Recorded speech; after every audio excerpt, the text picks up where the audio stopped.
لشکر اسامہ بھیجنا ہے. صدیق اکبر نبی کریم صلی اللہ علیہ وسلم تشریف لے جا چکے ہیں. حالات اتنے خراب ہیں، گراؤنڈ ریئلٹیز یہ ہیں کہ سارے مرتدین جمع ہو کے مدینے پر حملہ کرنے کی تیاری کر رہے. منکرین زکات بھی ان کے ساتھ جمع ہو گئے، سب نے تیاری کی مدینے پر حملہ کر رہے.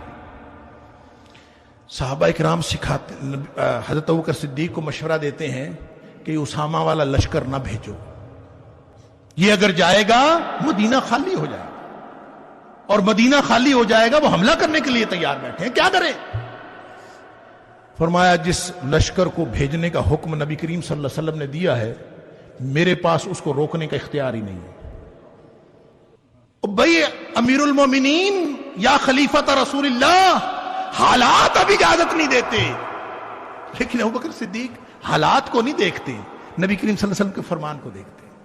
اب یہ ایمان ہے ان کا کہ حالات جو کہتے ہیں مدینے میں اتنا سناٹا ہو جائے کہ درندے آ کے میری ٹانگوں کو پڑ جائیں تو بھی اس لشکر کو نہیں روک سکتا جس کو بھیجنے کا حکم نبی کریم صلی اللہ علیہ وسلم نے دیا.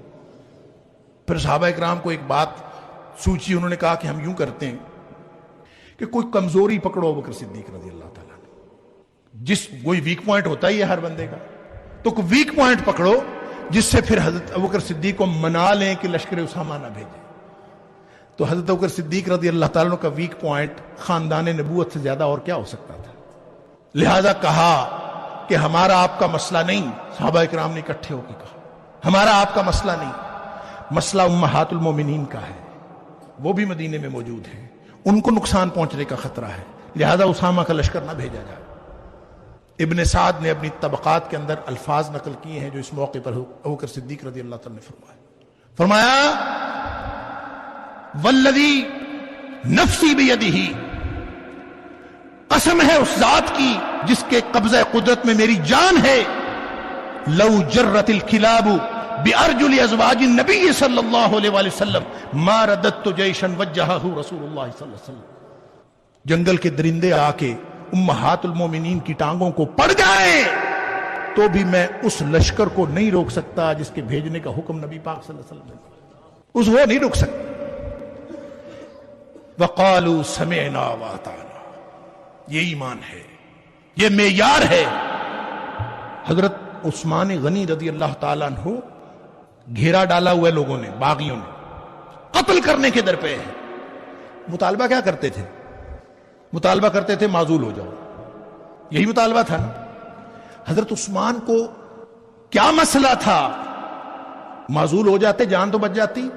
میرے آپ کی سوچ تو یہی ہے نا، استعفیٰ ہی تھا نا، دے دیتے جان تو بچ جاتی. کیوں نہیں کیا؟ نہ کسی کو لڑنے دیا. صحابہ کرام نے کہا ہم لڑتے ہیں، مقابلہ کرتے ہیں، نہیں مقابلہ کرتے، مدینے کی حرمت پامال ہوگی، تو معزول ہو جائیے، استعفیٰ دے دیجیے. نہیں دینا. کیوں نہیں دینا؟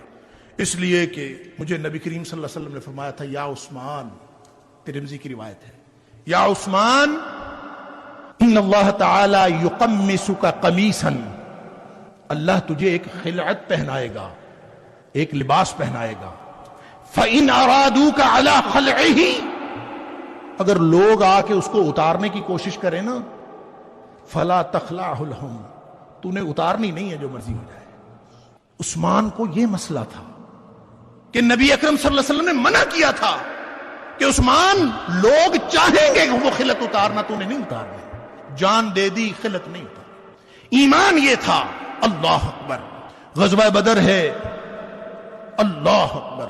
عمر فاروق رضی اللہ تعالیٰ عنہ کے سامنے یہ ساری باتیں کرنا بڑا آسان ہے. ماموں حضرت عمر فاروق رضی اللہ تعالیٰ، رشتہ دار، قریبی رشتہ دار تھے سارے، اپنے ماموں کو قتل کیا حضرت عمر فاروق رضی اللہ تعالیٰ، عاص بن حشام کو.